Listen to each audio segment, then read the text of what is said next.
ukuhamba noNkulunkulu. iBhayibheli lithi uEnoch waphila iminyaka engaba u65 engabhalwa uNkulunkulu, engekho, engazange nje aqale noNkulunkulu. But iBhayibheli lithi uma eseneminyaka ewu65 waqala ukuhamba noNkulunkulu. Yeah. Amen. Amen. Uma lithi wahamba noNkulunkulu, iBhayibheli lithi wahamba noNkulunkulu. iBhayibheli ke angazi bazalwane kakhulu lele lami, lawa abanye abantu angcono. Lele lami nje liyevele lingishiye nenkinga nje. Manje ngithi ngiyalifunda. Ngoba leli iBhayibheli lithi uEnoch wahamba noNkulunkulu. Lelam bese lithi kodwa uEnoch wayengekho. Yabona kutshela ngikela khona ingcono. Ngicabanga ukuthi nayo leyo nto. Ngoba uhamba kanjani kodwa kuthiwa wena awukho. Sanibonani entendeni. Bakhona abantu abakhona abangafuna ukuzwa into kaNkulunkulu. Kuthiwa wahamba noNkulunkulu kodwa iBhayibheli lithi kodwa yena uEnoch wayengekho. Mase kuhanjwa, mase kuba uhambo mseni kungaseyikhona ukusindiswa. Uhambo luyaqeda. Uhambo kufuneka luqede wena. Because leli elinye mhlambe elakho lithi he walked with God till he was no more. Ngoba uhambo noNkulunkulu kufuneka lufike la oluqeda khona. Kuthiwe wena awusekho. Uyabona ukuthi lele lakho ke lisho kahle lithi walk till he was no more.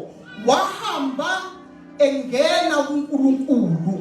Yeah. Elokhu maye hamba, elokhu engena kuNkulunkulu. Uma elokhu engena ulokhu uyaphela. Abantu abambone qala uhambo bayabuza ukuthi uEnoch washo naphi. Lithi iBhayibheli uNkulunkulu wamthabatha. Uhambo ke lolo ma usuhamba noNkulunkulu.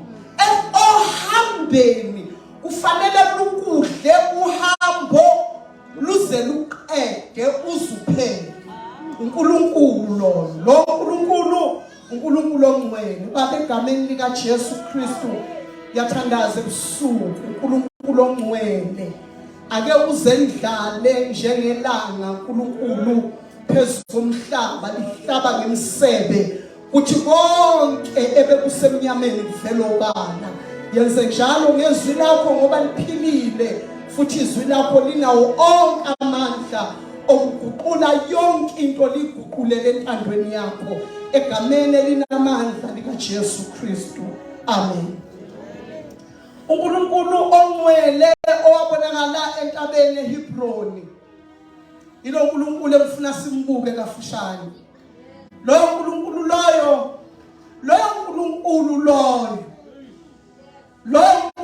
loyo owabonakala eHebroni entabeni. Intaba yasha, kwasha amatshe aqhuma. Namhlanje uma uyibuka iHebroni imnyama lokhu yahlala uSimakade. Ngoba uSimakade la afika hlala khona uShumakhe. Kuze kube manje leyo ntaba ishile imnyama. Kade ngicela mseni, ngicela kwi-tour guide yami yasekhaya ngithi take me to Hebron. Ngomeyi ngicela ukuyonyathela la uSimakade afike wagugisa khona intaba eyohlangana noMoses. Alibonge igama lika Jesu. Yilo uNkulunkulu loyo wethulwa yintombazana. Intombazana kaJethro uMoses fundiswe ngekamazi lo yaNkulunkulu. uMoses uxoxelwa yintombazana ngoba intombazana ibilokhu ilusela ngakhona. Oyingcwele intombazana ibilokhu ilusa mayikhipha izimvu zikayise ikhiphele ngakhona. Manje uma isinoMoses mabehleli bexoxa ithi leya intaba leya uNkulunkulu ufikela kuyo. Uthi uMoses ubani igama lakhe, ithi angamazi igama lakhe. Kodwa uma efika mayehlile wehlela phezu kwaleya ntaba. Nibona ngani nina ukuthi wehlile? Ithi le ntombazana leya ntaba iyaphosa yembathe uma uNkulunkulu efikile phezu kwakho. uNkulunkulu lo ozambule entabeni iBron ebizwa ngokuthi intaba iSinayi. Alibonga igama likaJesu. Intaba elithi iBhayibheli wayifulathela uIsrayeli akayinakanga. Bese lithi iBhayibheli kwakuyiziprofetho lezo ezithi kodwa kabayinakanga intaba yami engcwele, kodwa kulawo usimakade afikela khona. uNkulunkulu lona engifuna simbuke ebusuku siyele yonke into kodwa simbuke njengoba enjalo. Alibonga igama likaJesu. Uma efika ehlala phezu kwale ntaba, ma uMoses ezombona, uMoses uhlangabeza uJoshua. Abapho uJoshua iBhayibheli lami lela yikho lento eBhayibhelini lakho. Abapho uJoshua ambeke ezandleni zikaZiphora. Ebese ethi ngicela ukuthi ke ngiphambuke.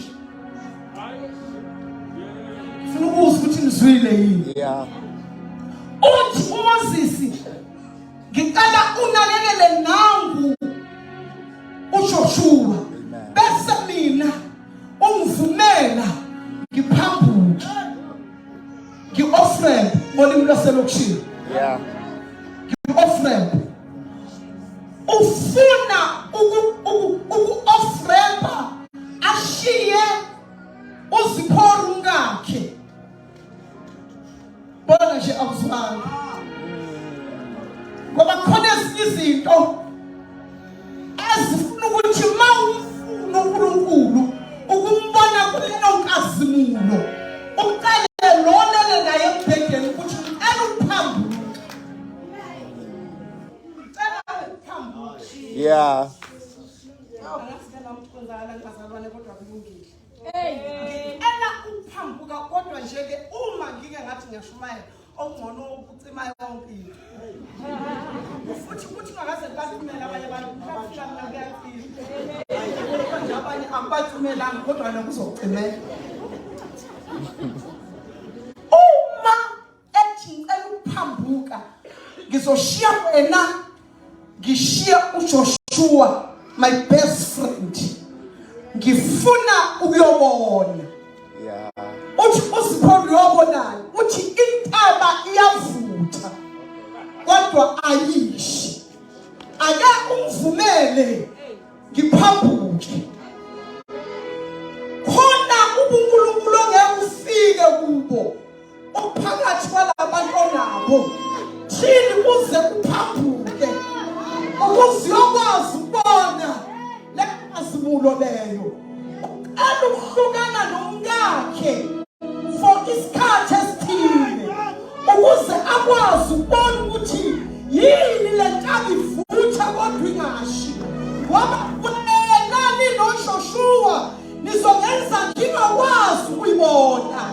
Ake ngimshiye nodwa mina ngiyofuna ukuthi yini le yenzeka lapha. Uthi uMoses ukuze ngibone ukuthi ifuthiswa yini, pho ayipheli ngani. Bese ngibone ukuthi siyini lesi simangaliso esikuleya ntaba. Wayise esifika uNkulunkulu ke loyo. Tshela lohleli ukuthi uNkulunkulu lokhulunywa ngaye. Tshela lohleli naye ukuthi uNkulunkulu lo okhulunywa ngaye. Ithi lo oyethulwayo uNkulunkulu lo. Ukuyahamba kancane. Isitephu sishintshile. Akahambi ngendlela enyuka ngoba hlangene lento ekuphambukeni kwakhe. Yeah. Uyabuza umkakhe ukuthi wenzekeni, umbonile yini uNkulunkulu? Ngoba awukwazi ukuhlangana naye kungabonakala ukuthi wena uhlangana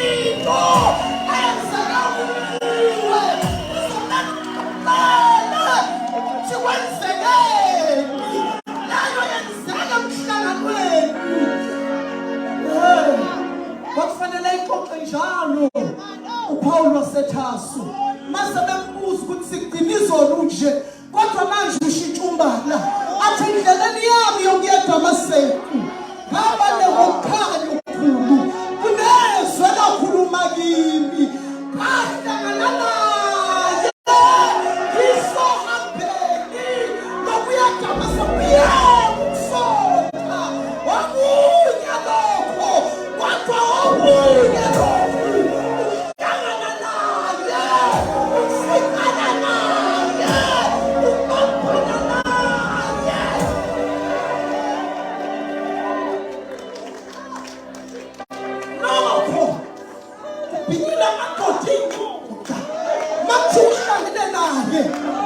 emhlanganweni noThixo amadoda aphuma ebhilika inyonga aphuma ihudula makuthiwa manje usuhamba kanjani ithi ngihlangene naye ngibe nomhlangano ngabaphana naye kubaphane nami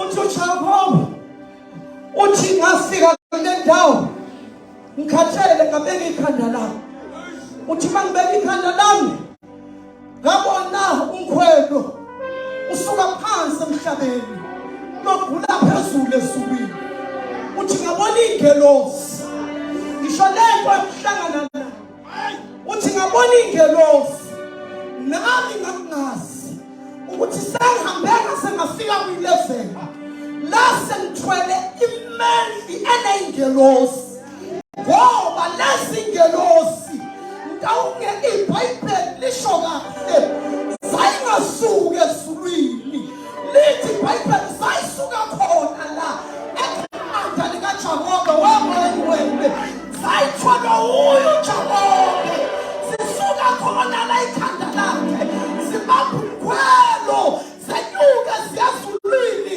zonke kudaba kaJakobe sibuye zehle sisephansi emhlabeni mayibuka lento wathi hayi madoda kufanele ngibeke itshelana lokwakhela uNkulunkulu engibone kule ndawo ngoba okunye ukuhlangana naye okunye ukuhlangana naye okunye ukuhlangana naye hlangana noNkulunkulu hlangana noNkulunkulu wangathi ikhanda lami liphambene mase ngihlangana noNkulunkulu ngoba mawuhlangana naye uNkulunkulu inyama iyahluleka ukuthwala uNkulunkulu ukuthi nangu uNkulunkulu ehlala phezu kwami ngiwumuntu nangu uNkulunkulu emsanahlangana noNkulunkulu ngasikhathi ngathi ngohlakula uphotshisi kama ngawuhlakula wonke insimbi yamhlophe wathi mayivuka ethi uyabheka wathi awuwaphela uphotshisi wami ngihlakula ngenyembezi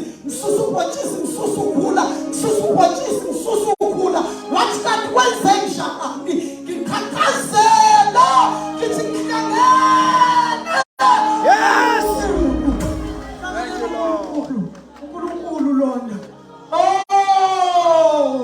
uNkulunkulu lona okay awuthi ngizama ukufunda iBhayibheli awuthi ngizama ukufunda iBhayibheli hlangana noAbraham uNkulunkulu wayehlangana noAbraham uthi Abraham ngeke sixoxe lento la ngicela uphume la ngicela uphume ngeke sikwazi ukukhuluma lento ngoba khona indawo sihambe ekhipha kuzo ethi phuma nalo ukuze sikwazi ukukhuluma ngicela uphume la lento lena ophakathi kwayo yasuffocate ngekwazi ukungizwa ukuthi thini phuma la shiya laba bantu shiya ihlobo shiya uphazini bakho phumuze kimi ekuhlanganeni kwakhe noNkulunkulu uNkulunkulu ebona uHezekiel uthi ngahlangana naye ohambeni lwami uthi kwakuphezulu indoma somfuni ikhebhali alibombi igama likaJesu athi waza kimi egibela inqola usengazi ukuthi umuntu uthi ngayifuna ukuyibona i-direction ehamba ngayo ngathola ukuthi iqhutshwa umoya osemasondweni yiwona oyibushayo ukuthi ngathi ngibuka okugibela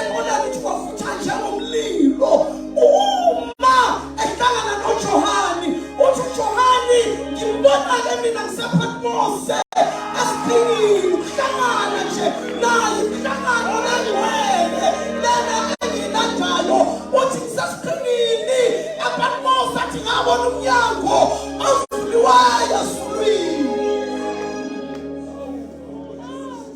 uhlangano noNkulunkulu uthi ngabona ngiyanyeka hayi ngiyanyeka sabantu abangiyeke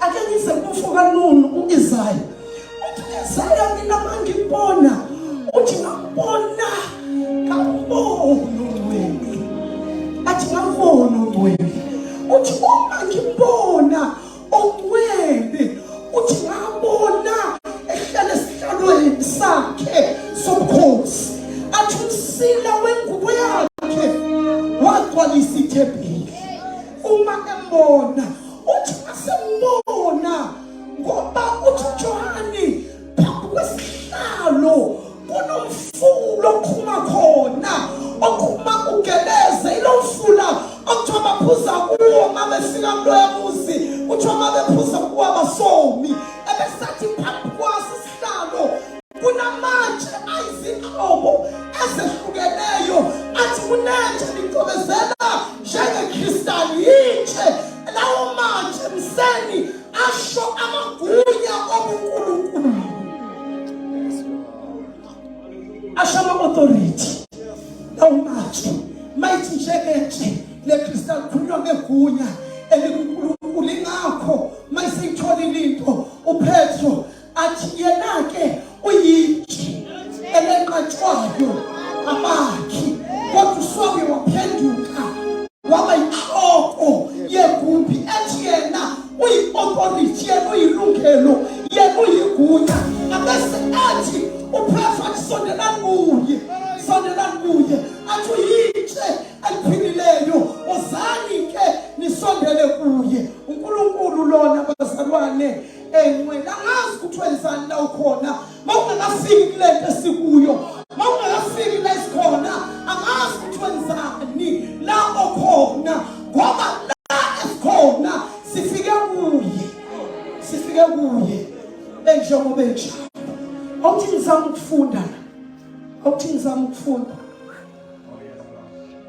awuthi ngizama ukufunda uverse 36 ngiyakholwa ukuthi umoya usekutshelile ukuthi wakuphi angithi na uthe nomoya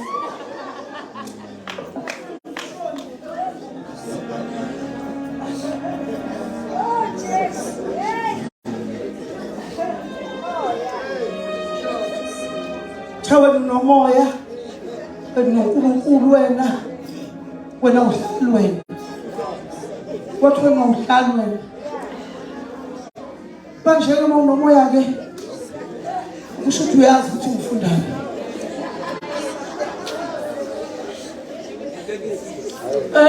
kodwa 36 so umoya wakho ohlala kuwe usukutshelile ukuthi u36 okuphi kulabo 36 abasuka kuGenesis kuyofika kuSambulu angizukhushwa uweke ukhona uthe mfundi wathi ngesikhathi sokunikela ngomnikelo wempuphu okamtsho njalo 36 kadlali nami wathi ngesikhathi sokunikela ngomnikelo wempuphu sungaqalifuna ukuthi kuphi umnikelo wempuphu uEliya umprofeti wasondela wathi Jehova uNkulunkulu kaAbrahama nokaIsaka nokaIsrayeli cela lemanyenyawo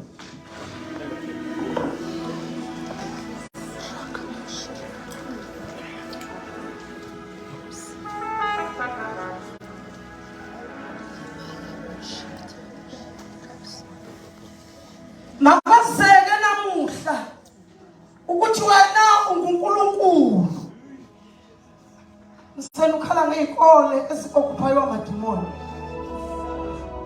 makazeke namuhla ukuthi wena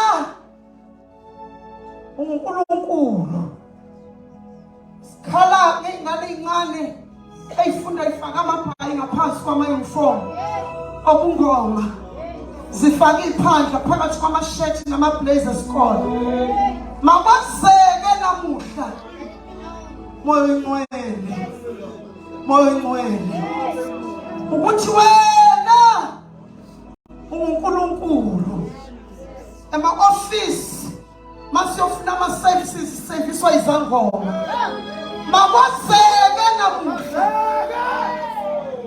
ukuthi wena uNkulunkulu ey'bhedlela masiyakhona onesi nodokotela bathi khona enye indlela abangasibonela ngayo ngaphandle kwale abayifunde ema-yunivesithi. Makwazeke namuhla moyo ingcwele ukuthi wena uNkulunkulu odokotela basibambayo esibhedlela bayizangoma bayakonsulta nabo ema-altar obumnyama. Makwazeke namuhla moyingcwele ukuthi wena abafundisi bayaphuma bayezangomeni bathi bayofuna amandla ngoba abanawo amandla ukuze babe namandla akube amapulpiti namandla okushumayela namandla okwazi ivesi. Akwazeke namuhla ulumata yini masiya masuya. Akwazeke namuhla uhelema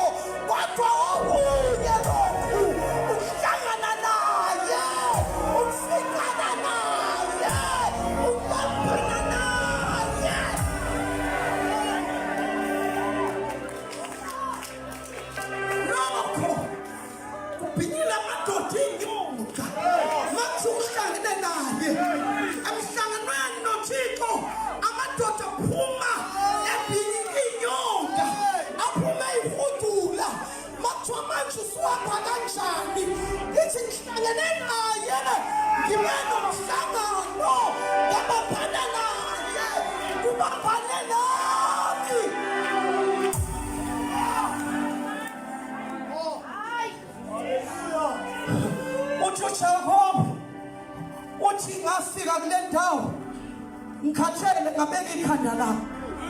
Uthi mangibeka ikhanda lami ngabona umkhwelo usuka phansi emhlabeni uyogula phezulu esulwini. Uthi ngabona ingelosi ngisho lento ebuhlangana nayo. Uthi ngabona ingelosi nami ngangingazi ukuthi sengihambe ngasengafika kwi-11 la sengithwele imendli enengelosi ngoba lezi ngelosi ngawunge iBhayibheli lisho kahle sayingasuka esulwini lithi iBhayibheli sayisuka khona la ekhanda likaJakobe wamoyeni sayithwala uyo uJakobe sisuka khona la ekhanda lakhe sibamba umkhwelo senyuke siyazulwini sonke udaba likaJakobe sibuya zehle size phansi emhlabeni.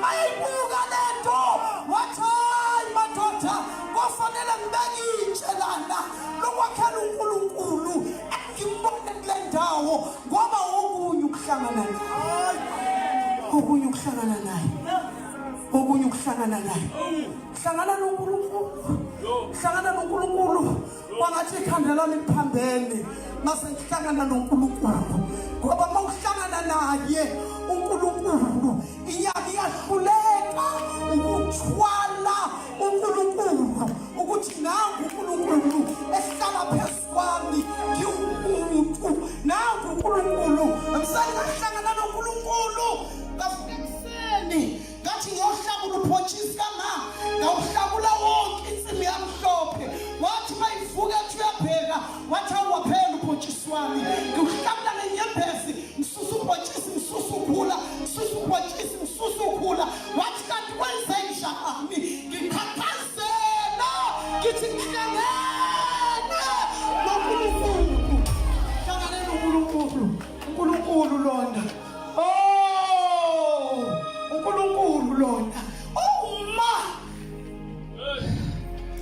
Okay. Awuthi ngizama ukufunda iBhayibheli. Awuthi ngizama ukufunda iBhayibheli. Hlangana no-Abraham. uNkulunkulu. Wayehlangana no-Abraham. Uthi Abraham ngeke sixoxe le nto la. Ngicela uphume la. Ngicela uphume la. Ngeke sikwazi ukuyikhuluma le nto. Ngoba khona indawo esihambe ekhipha kuzo. Ethi phuma lana ukuze sikwazi ukukhuluma. Ngicela uphume lana. Le nto lena ophakathi kwayo yasuffocate. Ngeke ukwazi ukuyizwa ukuthi ithini. Phuma la, shiya laba bantu. Shiya laba bantu, shiya ihlobo, shiya uphasini bakho. Phumuze kimi. Ekuhlanganeni kwakhe noNkulunkulu. Uma uNkulunkulu ebona uHezekiya uthi ngahlangana naye ohambeni lwami. Uthi kwamphuzwe indoma somfula iKebhali. Angibombi igama likaJesu. Athi weza kimi egibela inqola. Usengazi ukuthi umuntu. Uthi ngayifuna ukuyibona i-direction ehamba ngayo. Ngathola ukuthi iqhutshwa umoya osemasondweni. Yiwona oyibushayo ukuthi ngathi ubuka akugibela inqola ukuthi kwafutha njengomlilo. Uma ehlangana noJohani, uthi uJohani ngimbona-ke mina ngisePatmose esiqhingini. Kuhlangana nje naye mhlangano lengcwele lena engiyilandayo. Uthi ngisesiqhingini ePatmose athi ngabona umnyango ovuliweyo ezulwini. Uhlangano noNkulunkulu. Uthi ngabona. Hayi ngiyeka bazalwane. Ufaka ngiyeke. Ake ngiyeke. Ake ngize kufuka nunu uIsaya. Uthi Isaya mina mangibona. Uthi ngabona ngabona ongcwele. Athi ngabona ongcwele. Uthi uma ngibona ongcwele. Uthi ngabona ehlala esihlalweni sakhe sobukhosi. Athi umsila wengubo yakhe wagcwalisa ithempeli. Uma embona, uthi masembona ngoba uthi uJohani phambi kwesihlalo kunomfula oqhuma khona, oqhuma ugeleze. Ilo mfula okuthiwa baphuza kuwo ngabefika kuloyabuzi, kuthiwa ngabephuza kuwo abasomi. Ebesathi phambi kwaso isihlalo kunamatshe ayizinhlobo ezehlukeneyo. Athi kunetshe litobezela njengekristali. Yitshe lawo matshe mseni asho amagunya obuNkulunkulu, asho ama-authority. Lawo matshe mayithi njengetshe lekristali kukhulunywa ngegunya elikuNkulunkulu. Ingakho mayiseyitholile into uPetro athi yena-ke uyitshe elenqatshwayo abakhi, kodwa uSwabe waphenduka waba yinhloko yegumbi. Ethi yena uyi-authority, yena uyilungelo, yena uyigunya. Abese athi uPetro athi sondelani kuye. Athi uyitshe eliphilileyo, wozani-ke nisondele kuye. uNkulunkulu lona bazalwane engcwele. Angazi ukuthi wenzani la ukhona. Mawungakafiki kule nto esikuyo, mawungakafiki la esikhona, angazi ukuthi wenzani la okhona. Ngoba la esikhona sifike kuye. Njengoba awuthi ngizama ukufunda. Awuthi ngizama ukufunda verse 36. Ngiyabona ukuthi umoya usekutshelile ukuthi wakuphi. Angithi na uthe unomoya.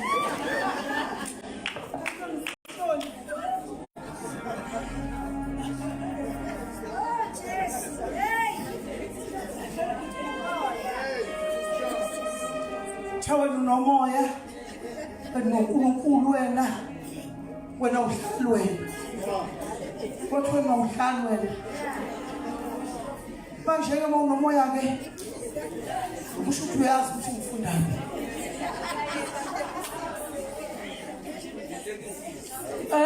Kodwa 36. So umoya wakho ohlala kuwe usukutshelile ukuthi u36 okuphi kulabo 36 abasuka kuGenesis. kuyofika kusambulu angizukukhushwa uweke ukhona ithi ngifunde kwathi ngesikhathi sokunikela ngomnikelo wempuphu okamtsho njalo 36 kadlali ngami kwathi ngesikhathi sokunikela ngomnikelo wempuphu sungakalifuna ukuthi uphi umnikelo wempuphu uEliya umprofeti wasondela wathi Jehova uNkulunkulu kaAbrahama noka-Isaka noka-Israyeli cela nime ngenyawo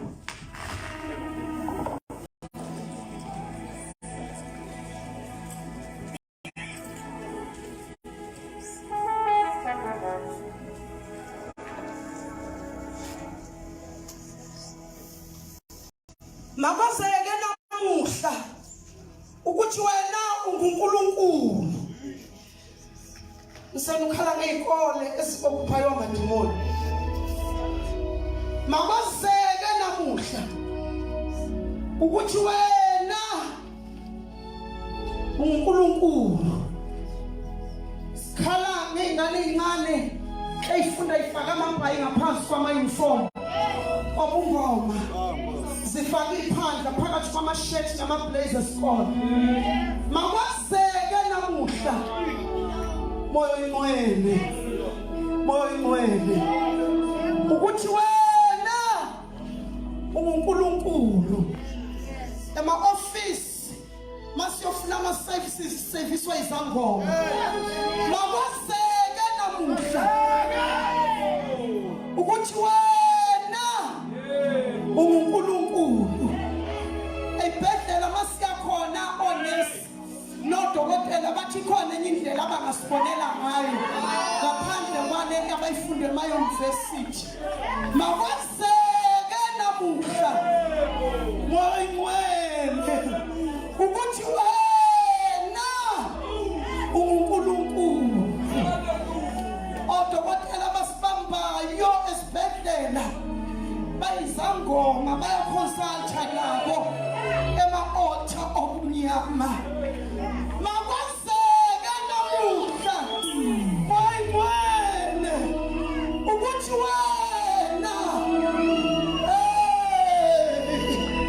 abefundisi bayaphuma bayezangomeni bathi bayofuna amandla ngoba abanawo amandla ukuze babe namandla abume amapulpiti namandla okushumayela namandla okwazizi esike akwazeke namuhla ulumanga yini masiya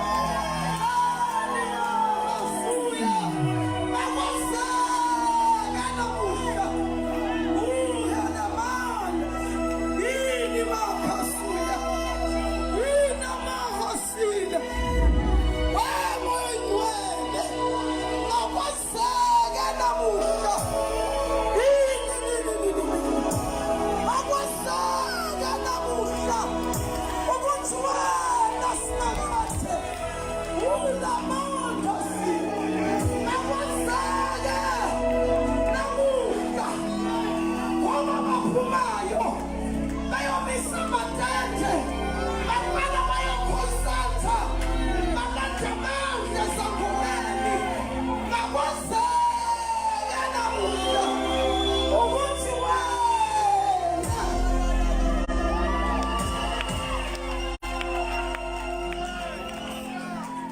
uNkulunkulu makwazeke namuhla ukuthi wena uthi ubaba ulomhulela eminyakeni ewuthetho eyedlule sashisa izambatho zezangoma nabathandazi kodwa namhlanje ngithine siya kubo siyocela amandla sithi asinawo amandla akwazeke namuhla wemoyingcwele akwazeke namuhla akwazeke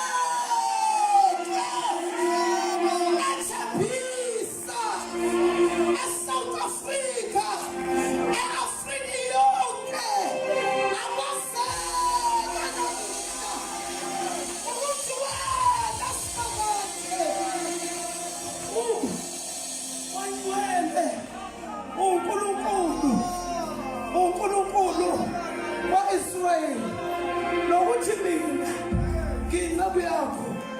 nokuthi ngenzile konke lokhu ngezwi lakho. Kwathi ngesikhathi sokunikela ngomnikelo wephupho u-Eli umprofethi, cela uyibambe lento, wasondela usho nawe njani wasondela, ngoba into ezosibulala ukuba kude naye.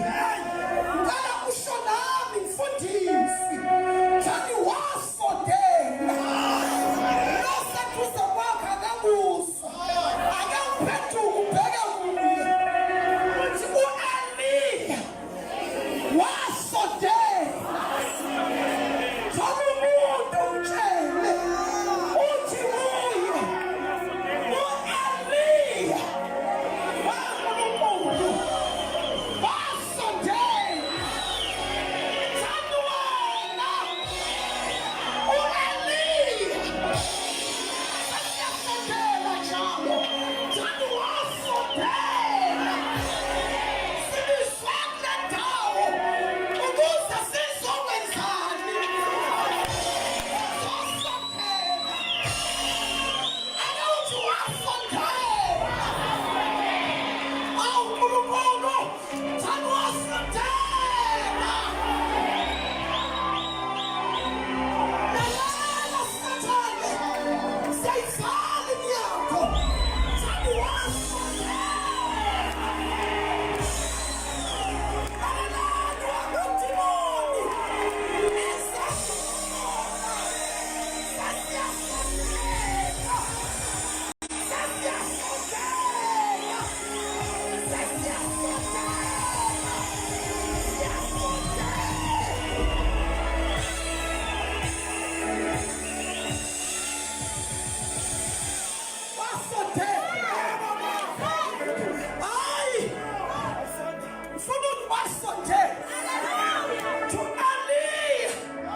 Sondelani mundo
Jesu bangaqaba neyikhundla zabo esontweni wathi igama ngeke bakwazi ukwenqabela yona.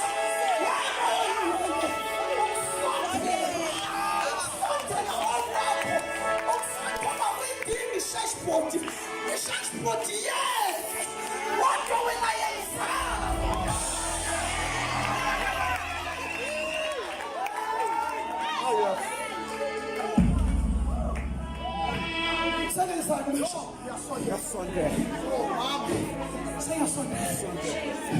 kuleyo Sunday awudingi ukuthi makubingelelwa abantu esontweni mamangizini nawe bakumenshini bayeke bangakumenshini bangafoni noma ufikile kodwa into kufanele yenziwe wena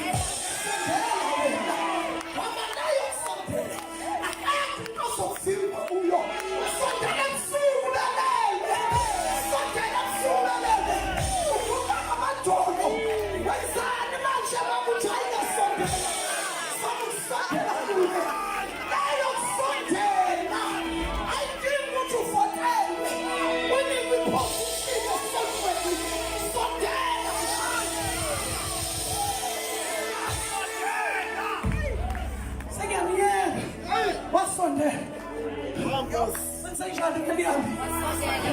Endingaje bangikubona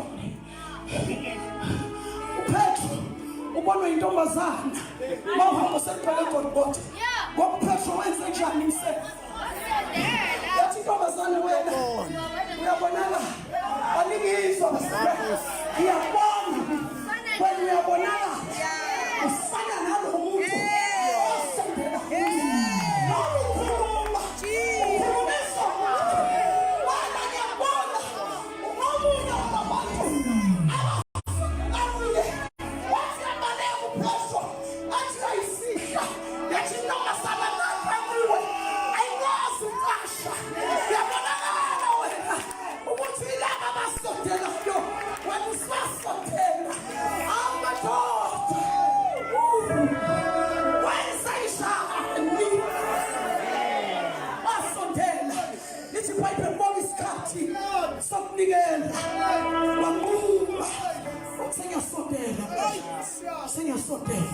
mayifika kuye ufike wathi Jehova uNkulunkulu kaAbraham uNkulunkulu kaIsaac uNkulunkulu kaIsrael akweseke wow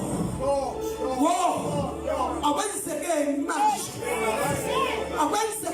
manje mangiyintombazana ngenza lento ishoyo ngiphuma ngishumayela ezikoleni zangakithi ngingena e-high school yangakithi suka emission la ngihlala khona bafika banginikeza 10 minutes bathi na 10 minutes ngithi mningi kakhulu yazi ukuthi ngobe seqedile amadoda abebheke phezulu 10 minutes is enough ngibamba umzuzu wokuqala ngithandaze mbambo wesibili ngihlabelele mbambo wesithathu ngishumayele mangiqeda ukushumayela ngathandaza zonke ingane ilale phansi kwi-assembly ngiyahamba ngiyophuma ngegedi ngithi sanibona uNkulunkulu ukuthi kwenzeka akwenzekeni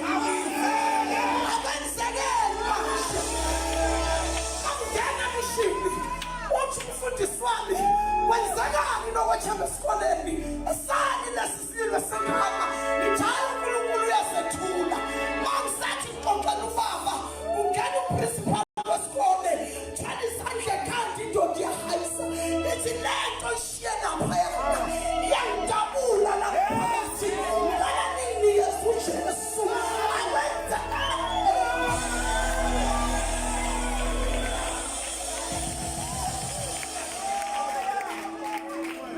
ngiyahamba nje thani isikhwama sami samntombazana tabe ngizama ngitho ngonye ngiyoshumayela ngidlula ngaphandle emzini womuntu ngehlala emzini engiyakuwo mangena kulo muzi ngiyathandaza ngithi uNkulunkulu yabo ukuthi umthwalile endleleni kungena isangoma singilandela ngemuva kwayisayishani mama bayambingelela bala ekhaya uthi hayi le ntombazana midlula ngaphandle kwami idlozi lihambile la ngishilo cela nini uJesu uthi baba khona hayi inkosi ntambama uthi lona nindaba likusho mina manje ngifuna uJesu ngoba angisenalo idlozi akwenzeke hayi akwenzeke bazalwane utshela lokunye thana kwazeke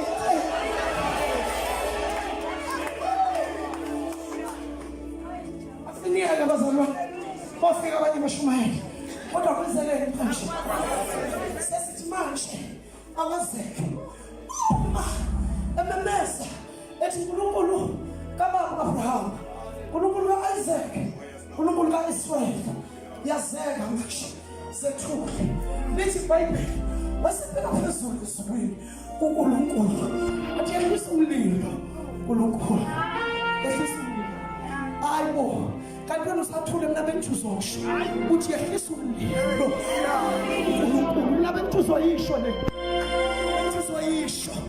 bengithuzosho yehlisa umlilo uNkulunkulu yini esidingayo manje sidinga umlilo into esidinga manje sidinga lento yashiwa kubapostoli sidinga umlilo uthi yehlisa umlilo udla amanzi udla inkuni anizwa bazalwane yazi ukuthi anizwa lalelani sisesikhathini samanzi awenzeni-ke umlilo anizwa bazalwane avela amanzi manje sithina yehlisa umlilo akulila oltha amabandleni bazalwane anuka amaholo udla umhlathi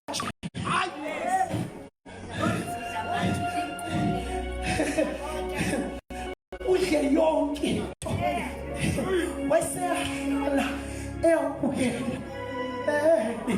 wayesehlala ngoba lona uJehova umlilo oqothulayo alibonge igama lakhe wayesehla mfundisi wehle seyimbani eyimbani uyayibona lento noMoses into edlayo wehla eseyikhonsuma wehla eyimbani wehla eqoqa abaprofethi bakabhali bashwabana hayi madoda bazalwane akwehla umlilo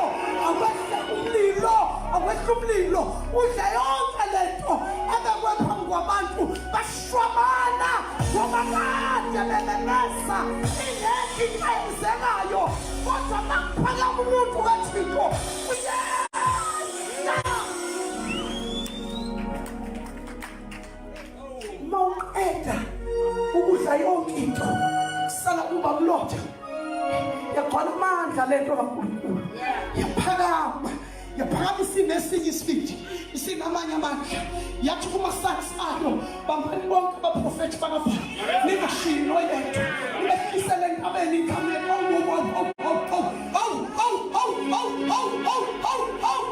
bazalwane wathi babambeni amasazi kaEli abahudula abaprofethi bakabhali aphikelele nabekameli behosha inkembu Eli wathi sengiqeda-ke manje ngokuthi akwenzekeni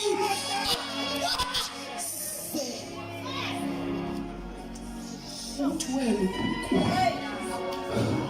akwaseni yini uzempela muhle ingabe ikhamele yahlonishwa akwakhiwa lutho kuleyantaba masifika kuyosifika sibuka ubuhle bukaNkulunkulu ukuthi Eliya waqeda la abaprofethi bakabhali bahudule esuka nabo baphikelele nabo laphesansi akwazeke namuhla ngaphakamisa izandla zakho ukuthi akwazeke namhlanje uNkulunkulu ukuthi uwe uNkulunkulu akasembathe njengomlilo singabi naked wayithi singabantwana bakhe sibizwane egama lakhe akwazeke manje ukuthi uJehova uNkulunkulu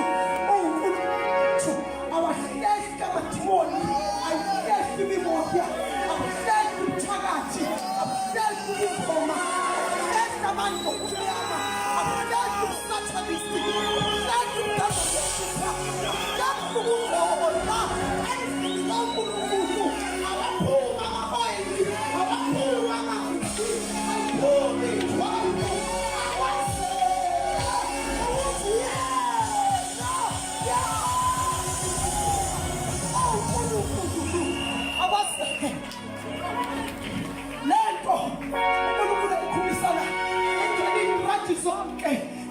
iyabhisa, iyenza ingane zibe sobha engqondweni, siphuma kunezinto ey'boshweyiso.